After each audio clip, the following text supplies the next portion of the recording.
नमः संस्कृताय। तो हम लोगों ने अपना परिचय संस्कृत में कैसे देना है उसको समझे। इसके बाद अपने परिवार के विषय में कैसे बताना है उसको समझे। तो अब इस कड़ी में हम लोग अपने गांव का परिचय, फिर अपने विद्यालय का परिचय। तो सबसे पहले अभी हम लोग अपने गांव के विषय में समझने का प्रयास करते हैं कि गांव के विषय में अगर लिखना है तो कैसे हम लोग लिखेंगे। सबसे पहले गांव का नाम लिखा जाता है। तो लिखेंगे मम। मम मने मेरे, गांव का है इसलिए षष्ठी लगेगा तो हो जाएगा मम ग्रामस्य, मेरे गांव का। नाम, मेरे गांव का नाम कुछ भी हो सकता है। लिख देते विष्णुपुर। विष्णुपुर अस्ति।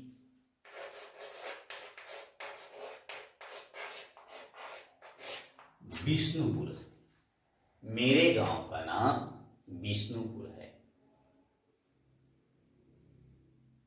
अब मेरे गांव के उत्तर में, दक्षिण में, पूर्व में, पश्चिम में एक मैं बता देता हूं, आप उस पर बना सकते हैं। मेरे गांव के मम ग्रामस्य उत्तर में। तो उत्तर में है, में अधिकरण का चिन्ह होगा और अधिकरण का चिन्ह होगा तो हमें अधिकरण सप्तमी विभक्ति में होता है, बालक एक वचन में बालके होता है, इसलिए उत्तर का उत्तरे होगा। उत्तरे, मम ग्रामस्य उत्तरे एकः नदी प्रवहति। एका कर दीजिए, नदी प्रवहति।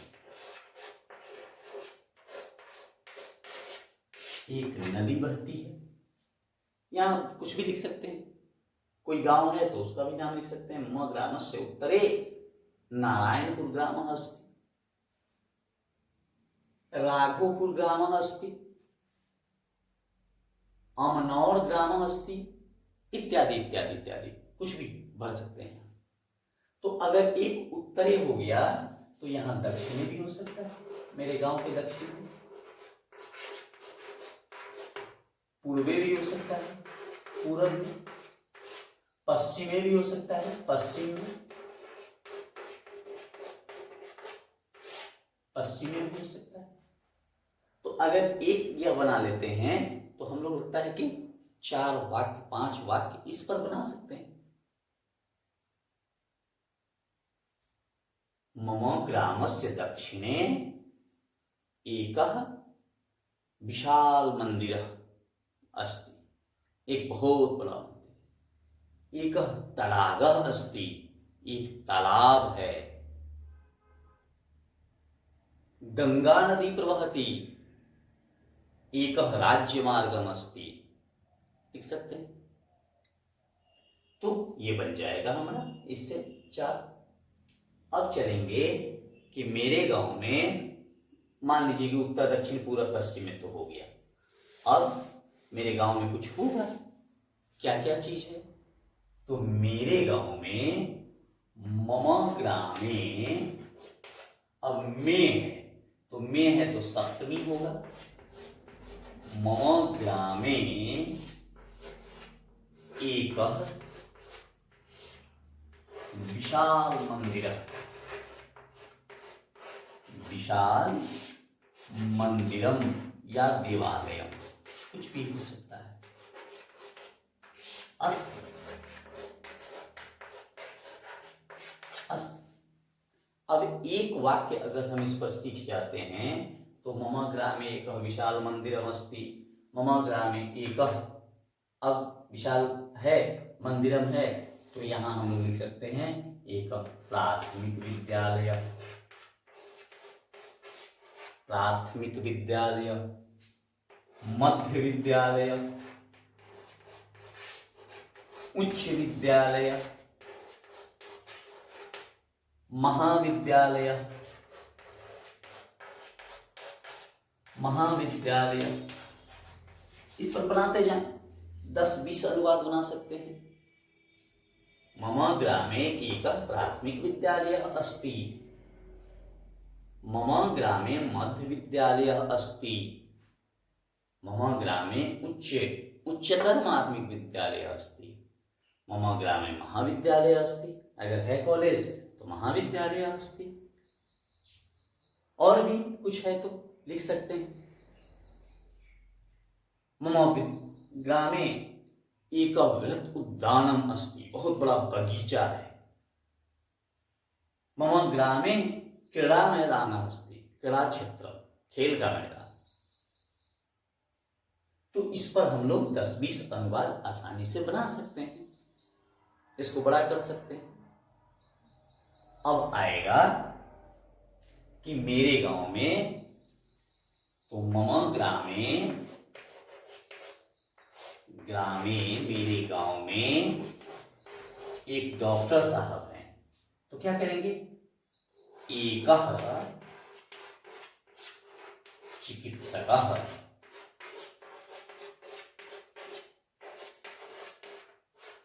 चिकित्सकः, मेरे गांव में एक चिकित्सक हैं। अस्ति, अस्ति हैं, और निवसति लिख देंगे तो रहते हैं। अब इस पर 10-20 बना सकते हैं। एक, अगर यहां कोई दो हो तो दो लिख देंगे, 3 हो तो त्रय लिख देंगे, और जब एक वचन के बाद दो वचन होगा तो यहां अस्ता लिखना पड़ेगा। अगर बहुवचन होगा तो संति लिखना पड़ेगा। हैं के लिए निवसति होगा तो निवसता होगा, दो वचन में। बहुवचन होगा तो निवसंति होगा।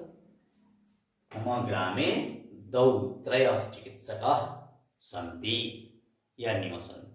शिक्षक भी हो सकते हैं। मम ग्रामे दौ शिक्षकौ अस्त, मम ग्रामे एक अभियंता रहते हैं, एक अभियंता निवसति, एक डॉक्टर साहब रहते हैं। ऐसे करके इस पर हम लोग, अगर कोई महिला है तो एका कर देंगे। यहां एका शिक्षिका अस्ति, एका चिकित्सिका अस्ति।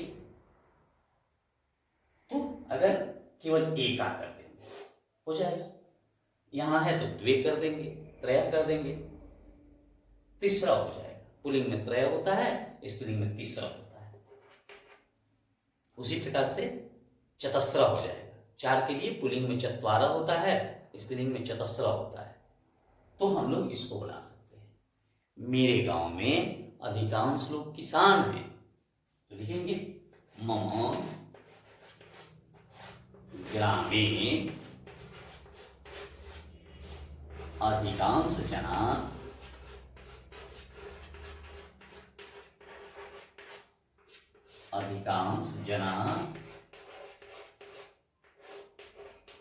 कृषकाः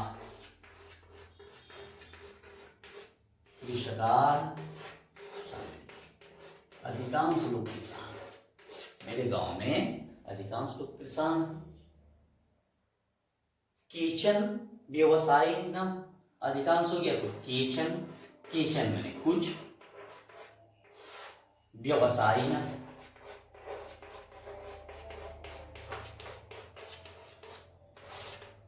अपि, अपि मैंने भी, संति कुछ व्यापारी। तो इस प्रकार से एक वाक्य मैंने बताया। अब उससे आप 10 वाक्य को बना सकते हैं, 20 वाक्यों को बना सकते हैं। मेरा गांव बहुत सुंदर है, मम ग्रामः अति सुंदरम अस्ति, मेरा गांव बहुत सुंदर है। तो इस प्रकार से हम जब बनाएंगे तो अपने गांव पर बना सकते हैं। और अगर अपने गांव पर बना लिए तो अपने जिला पर बना सकते हैं, जिला पर बनाने का अपने राज्य पर बना लेंगे, अपने देश पर बना देंगे। आगे की वीडियो में मैं आपको बताऊंगा, तब तक आप इसका अभ्यास करें, और अभ्यास करेंगे तो पुनः मैं आपको विश्वास दिलाता हूं कि हम लोग जिस उद्देश्य के लिए इस कार्य को कर रहे हैं, निश्चित रूप से अपने उद्देश्य में हम लोग पूरा होंगे, सफल होंगे। इसी के साथ नमो नमः।